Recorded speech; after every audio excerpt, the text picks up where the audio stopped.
સુરતમાં ભાજપના મહિલા કોર્પોરેટરની દીકરી કેનેડામાં હતી ત્યારે તેના પર 3 વખત હુમલાની ઘટના બની હતી। આ ઘટનામાં સાયબર ક્રાઇમ સેલે તપાસ હાથ ધરી છે। જો કે મહિલા કોર્પોરેટરના પતિને ફોનમાં અને વોટ્સએપ દ્વારા ધમકીઓ પણ આપવામાં આવી હતી।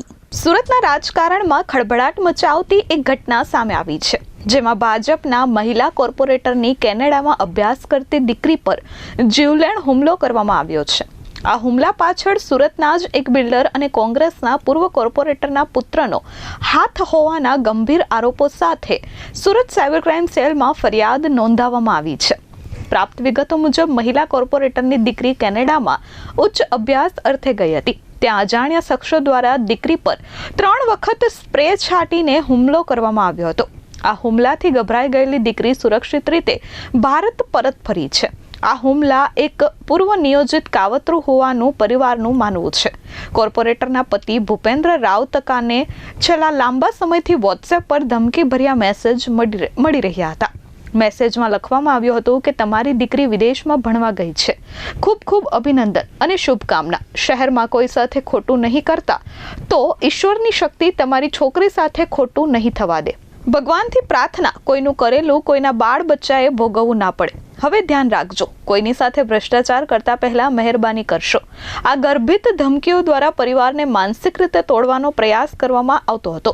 વર્ષ 2023થી આ ધમકીઓનો સિલસિલો યથાવત હતો। મારું નામ ભૂપેન્દ્રભાઈ રાવતકા। આ તો 2023થી એક અજાણ્યા નંબર પરથી મારા વોટ્સએપ પર મેસેજ આવતા હતા, બરાબર। અને ત્યાર પછી જે દિવસે મારી દીકરી વિદેશ અભ્યાસ કરવા ગઈ તે દિવસે મારા પર મેસેજ આવ્યો કે તમારી છોકરી વિદેશ અભ્યાસ કરવા ગઈ છે, તમને ખૂબ ખૂબ અભિનંદન, પણ શહેરમાં તમે કોઈની સાથે ખોટું નહીં કરતા તો તમારું કરેલું તમારા બાળ બચ્ચાએ ભોગવવું નહીં પડે। આવા મારા પર મેસેજ આવતા હતા અને મેસેજનો નંબર પણ આવતા હતા, પણ મેસેજ કરનાર કોણ વ્યક્તિ હતો તે મને ખબર નહોતી, બરાબર। તે અંગે હું ગભરાઈ ગયેલો અને તે વખતે મેં લાલગેટ પોલીસ સ્ટેશનમાં પણ અરજી આપી હતી।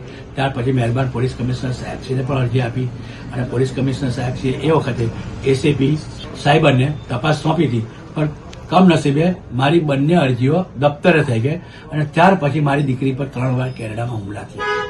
એક વખત મારી દીકરી પર આવીને લાકડીથી, એ સ્ટોરમાં નોકરી કરતી હતી, આવીને લાકડીથી હુમલો કર્યો, એની આંખમાં પેપર સ્પ્રે છાંટીને ભાગી ગયા।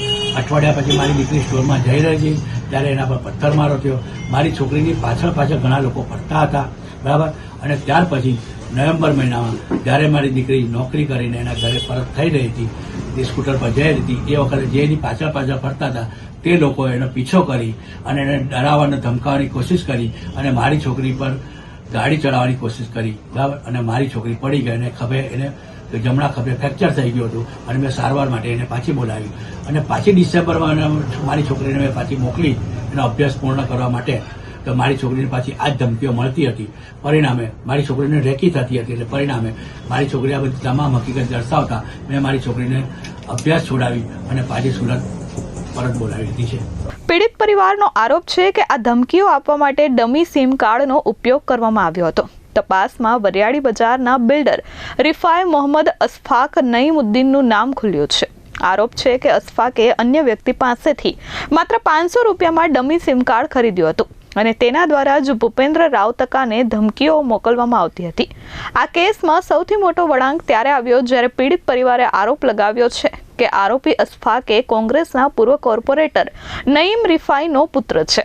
સાયબર ક્રાઇમ સેલે આરોપીને નોટિસ ફટકારી છે અને તેની પૂછપરછ શરૂ કરી છે। અગાઉ આ બાબતે લાલગેટ પોલીસ મથકમાં અરજી આપવામાં આવી હતી, પરંતુ યોગ્ય તપાસ ન થતા અંતે રાજ્યના નાયબ મુખ્યમંત્રીને રજૂઆત કરવામાં આવી છે। ત્યારબાદ તપાસમાં ગતિ આવી છે।